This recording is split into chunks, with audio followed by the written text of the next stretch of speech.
Hey guys, welcome back to finance nest. दोस्तों, last video में हमने देखा कि अरकत बेबीलोन शहर का सबसे इज्जतदार और अमीर आदमी है और उसने अपनी सारी दौलत अपने हार्ड वर्क और इंटेलिजेंस की वजह से अर्न की थी। तो जब अरकत का बेटा नुमासिर बड़ा हुआ तो उसने सोचा कि वो अपनी सारी दौलत अपने बेटे को ऐसे ही देगा नहीं, क्योंकि वो ये देखना चाहता था कि क्या उसका बेटा ये सारी दौलत संभालने के काबिल भी है या नहीं। इसलिए वो डिसाइड करता है कि वो अपने बेटे को अपनी सारी प्रॉपर्टी और पैसा देने से पहले उसका एक टेस्ट लेगा। तो अरकत एक दिन अपने बेटे को बुलाता है और बिठा के बोलता है कि मैंने अपनी जिंदगी में सारी दौलत अपने हार्ड वर्क और इंटेलिजेंस से कमाई है और कभी किसी के साथ कोई धोखा या बेईमानी नहीं की, और इसलिए पूरे शहर में लोग मेरी इज्जत करते हैं। लेकिन यही सेम रिस्पेक्ट मैं लोगों के मन में तुम्हारे लिए भी देखना चाहता हूँ, और ये तभी मुमकिन है जब तुम मुझे और सभी लोगों को अपनी काबिलियत साबित करके दिखा दो। और इसलिए मैं चाहता हूँ कि तुम 10 साल के लिए इस शहर से बाहर चले जाओ और पूरी दुनिया को अपनी काबिलियत दिखा दो। और तुम्हारी शुरुआत के लिए मैं तुम्हें 2 चीजें देता हूँ जो मुझे नहीं मिली थी। तो सबसे पहली चीज है ये गोल्ड कॉइन्स का बैग, जिसे अगर तुम सही तरीके से यूज करोगे तो ये तुम्हारी दौलत का बीज होगा।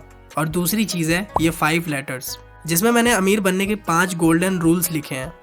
अगर तुम इन रूल्स को फॉलो करते हो और अपनी सोच की मदद से इन्हें सही ढंग से अप्लाई करते हो तो तुम अपनी जिंदगी बड़े आराम से जियोगे और कभी पैसों के लिए टेंशन नहीं लेनी पड़ेगी। और जब 10 साल बाद वापस आओगे तो तुम्हें सभी चीजों का हिसाब किताब देना होगा कि तुमने इन 10 सालों में क्या किया, और उसी के अकॉर्डिंग मैं डिसाइड करूंगा कि तुम मेरी दौलत को संभालने के लायक हो या नहीं। अगर तुमने प्रूफ कर दिया तो सारी दौलत तुम्हारी हो जाएगी, लेकिन अगर तुम प्रूफ नहीं कर पाए तो मैं ये सारी दौलत गरीब लोगों में बांट दूंगा।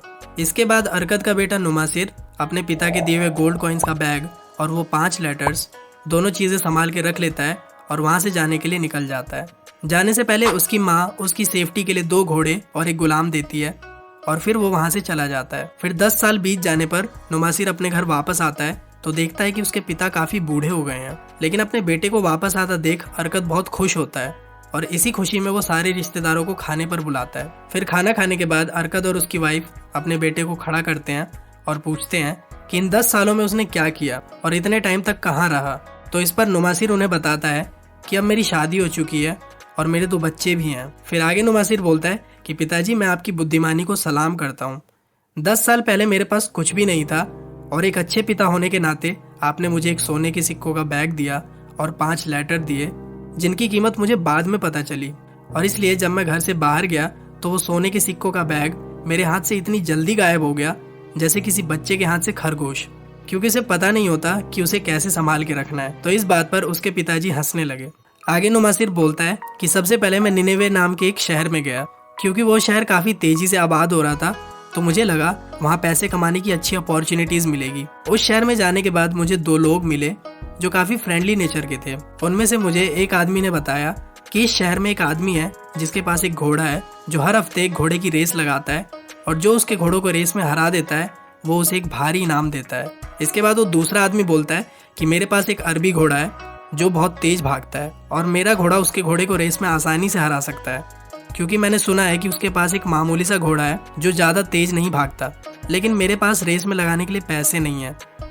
तो इस पर नुमासिर बोलता है कि मैं तुम्हारे घोड़े पर पैसे लगाता हूँ और जब तुम रेस में जीत जाओगे तो हम दोनों पैसों को आधा आधा बांट लेंगे। फिर जब घोड़ों की रेस होती है तो नुमासिर का पैसा लगाया हुआ घोड़ा बहुत बुरी तरह हार जाता है और उसे एक बड़ी कीमत रेस जीतने वाले को देनी पड़ती है। फिर उसे कुछ दिनों बाद पता चलता है कि वो दोनों लोग उस घोड़े वाले आदमी के पार्टनर ही थे और वो लोग आपस में प्रॉफिट बांट रहे थे, यानी वो नुमासिर के पार्टनर बनने का दिखावा कर रहे थे, लेकिन एक्चुअल में वो लोग उस दूसरे आदमी के पार्टनर थे। इसके बाद नुमासिर बोलता है कि मुझे लगा इस सबक के बाद मैं चौकन्ना हो जाऊंगा, लेकिन एक्चुअल में ये तो मेरे बेवकूफ बनने की शुरुआत थी। मुझे कुछ दिनों बाद एक दूसरा आदमी मिला जो देखने में काफी रिच लग रहा था और वो मुझे बताता है कि वो इसी गांव में सेटल होने के लिए आया है और उसे पता चला है कि पास वाले गांव में ही किसी बिजनेसमैन की डेथ हो गई है और उसके पास काफी सारे कपड़े और दूसरी ड्रेसेस हैं जिसका वो बिजनेस करता था। इसलिए उस बिजनेसमैन की वाइफ वो सारे सामान को काफी सस्ते दाम पर सेल कर रही है, लेकिन गाँव में किसी के पास इतने पैसे नहीं है कि वो सारा सामान खरीद ले। तो नुमासिर का वो नया फ्रेंड बोलता है कि हम दोनों वो सारा सामान खरीद लेते हैं, फिर बाद में हम उसे अच्छे प्राइस पर सेल करेंगे और प्रॉफिट कमाएंगे। तो नुमासिर को ये आइडिया काफी अच्छा लगता है, लेकिन आगे वो आदमी बोलता है लेकिन अभी मैं पैसे लाया नहीं हूँ, तो तुम ये सारे गुड्स खरीद लो और मैं अपने शहर जाके गोल्ड लेकर आता हूँ, फिर मैं तुम्हें अपना आधा पेमेंट कर दूंगा। तो नुमासिर इस बात पर सहमत हो जाता है और वो पूरी पेमेंट करके उस लेडी से वो सारा सामान खरीद लेता है और अपने पास रखता है। फिर वो अपने उस फ्रेंड के वापस आने का वेट करता है लेकिन काफ़ी दिन बीत जाने के बाद भी वो आदमी वापस नहीं लौटता। और क्योंकि नुमासिर को बिजनेस की इतनी नॉलेज नहीं थी तो उसे वो सारा सामान और भी कम दाम पर बेचना पड़ता है, जिससे उसका भारी नुकसान होता है। फिर इसके बाद नुमासिर और भी ऐसी ही गलतियां करता रहता है और उसके बुरे दिन शुरू हो जाते हैं। वो कोई जॉब ढूंढने की बहुत कोशिश करता है, लेकिन उसे कोई जॉब नहीं मिलती क्योंकि उसके पास कोई स्किल्स नहीं थी। फिर धीरे धीरे उसके पास जो भी पिताजी के दिए हुए पैसे थे वो खत्म हो जाते हैं। फिर धीरे धीरे उसे अपने दोनों घोड़े बेचने पड़ते हैं, फिर अपना गुलाम बेचना पड़ता है, फिर अपने कपड़े बेचने पड़ते हैं ताकि उसे एक टाइम का खाना मिल सके। लेकिन कुछ टाइम बाद वो भी दिन आता है जब उसके पास एक टाइम का खाना भी नहीं होता। जब नुमासिर की फैमिली और उसके रिलेटिव्स ये बात सुनते हैं तो वो लोग बहुत दुखी हो जाते हैं। लेकिन आगे नुमासिर अपने पिताजी को बताता है कि अभी तक मैंने आपको अपने स्ट्रगल के दिनों के बारे में बताया, लेकिन इसके आगे की स्टोरी मेरी लाइफ चेंजिंग स्टोरी है। तो आगे नुमासिर कहता है कि जब मेरे पास कुछ भी नहीं बचा था तो मैंने आपके दिए हुए उन लेटर्स को पहली बार खोला और मैंने उसी दिन डिसाइड किया कि जब मेरे पिताजी बिल्कुल जीरो से स्टार्ट कर सकते हैं तो मैं भी उन्हीं का बेटा हूँ। और मैंने अपने मन में ठान लिया कि आपके दिए हुए इन रूल्स को मैं डेडिकेशन के साथ फॉलो करूंगा। तो सबसे पहले मैं कुछ पैसे कमाने के लिए लेबर की जॉब करता हूँ जिससे मुझे कुछ पैसे मिल सके। और क्योंकि मेरे पास कुछ नहीं था तो मेरे लिए वो पैसे भी काफ़ी वैल्यूएबल थे। और इसी के साथ नुमासिर वेल्थ क्रिएशन का पहला रूल भी फॉलो करता है और वो होता है gold comes happily and in increasing quantity to any man who will put by not less than 1/10 of his earning to create an state for his future.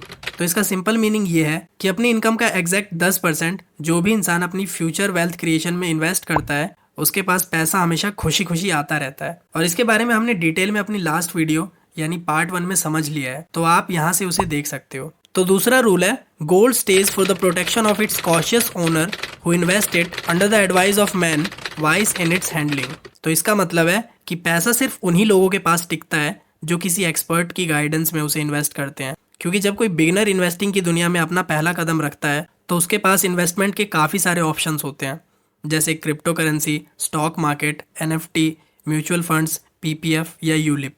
और लैक ऑफ नॉलेज की वजह से हम अपना कीमती पैसा ऐसे ही लॉस करना अफोर्ड नहीं कर सकते क्योंकि पैसा हमारे पास लिमिटेड होता है। अगर आप स्टॉक मार्केट की ही बात करें तो कुछ लोग इसमें ट्रेडिंग करते हैं और कुछ लोग लॉन्ग टर्म इन्वेस्टमेंट करते हैं। अगर आप ऑनलाइन जाके थोड़ी रिसर्च करते हो तो इन्वेस्टमेंट का एक रूल काफ़ी फेमस है जिसे 90-90-90 रूल कहते हैं, जिसमें डे ट्रेडिंग में 90% न्यू ट्रेडर्स अपनी 90% वेल्थ लूज कर देते हैं, वो भी 90 डेज के टाइम इंटरवल में ही।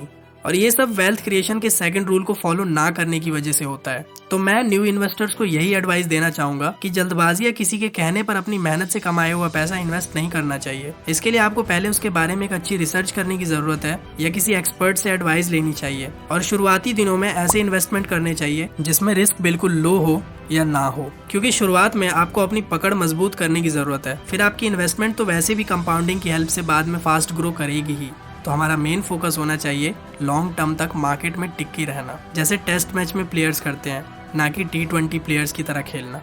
अब हम दोबारा से नुमासिर और अरकत की स्टोरी पर आ जाते हैं। तो जब नुमासिर मजदूरी करके और कुछ पैसे बचाने लगा था, उसी बीच उसकी मुलाकात एक काफी वेल एजुकेटेड और फाइनेंशियली इंटेलिजेंट इंसान से होती है जिसे शहर में सभी लोग रॉकी बोलते थे। तो रॉकी और बाकी लोगों में क्या डिफरेंस था?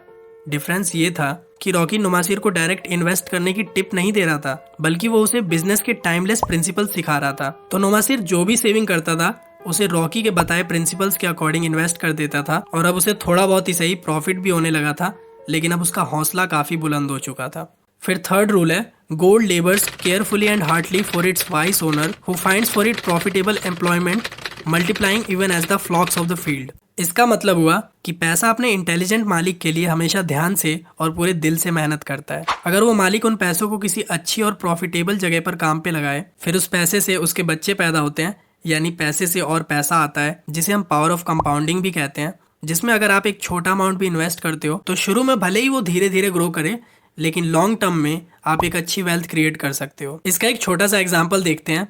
इसके लिए मैं रिलायंस इंडस्ट्री के स्टॉक्स ले रहा हूँ। इसमें अगर हम देखें तो इस इंडस्ट्री ने लास्ट 5 साल में 150% से भी ज्यादा का रिटर्न दिया है। यानी अगर आपने अप्रैल 2018 में 1 लाख रुपए इस कंपनी में इन्वेस्ट किए होते तो आज पावर ऑफ कंपाउंडिंग की हेल्प से उसकी वैल्यू 3.7 लाख के बराबर होती, और वो भी सिर्फ 5 सालों में।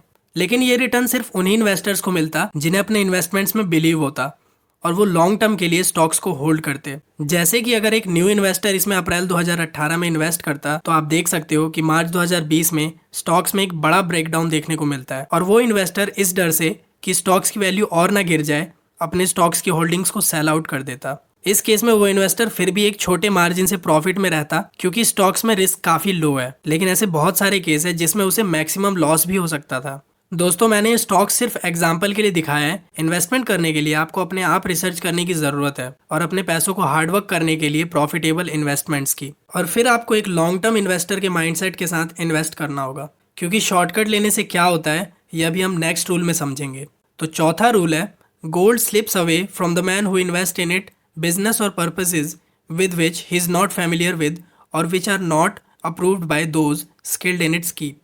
इसका मतलब है कि हमें हमेशा उन्हीं बिजनेस और चीजों में पैसा लगाना चाहिए जिसकी हमें नॉलेज है, या फिर उस बिजनेस से रिलेटेड किसी एक्सपर्ट की एडवाइस लेनी चाहिए जिसपे हमें पूरा ट्रस्ट हो। अदरवाइज बिना किसी बिजनेस या इन्वेस्टमेंट की स्कीम को जाने दूसरे लोगों को देख के पैसा इन्वेस्ट करने से result most of the time loss ही होता है। जैसे एग्जाम्पल के लिए सेम रिलायंस स्टॉक की बात करें तो अगर कोई बिगिनर जनवरी 2020 में स्टॉक्स को बाय करता तो चार्ट के अकॉर्डिंग आप देख सकते हो कि मार्च आते आते ही स्टॉक्स के प्राइस 1500 से 1000 रुपए हो जाते हैं, और ऐसे समय में न्यू इन्वेस्टर अपनी होल्डिंग्स को सेल आउट कर देते हैं इस डर से कि मार्केट अभी और डाउन जाएगा, और इस तरह उसे अपनी सारी कैपिटल पर एक बड़ा लॉस बियर करना पड़ता। इसी से रिलेटेड वॉरेन बफेट की एक बहुत पॉपुलर सेइंग है, we never invest in businesses और places which we fully do not understand.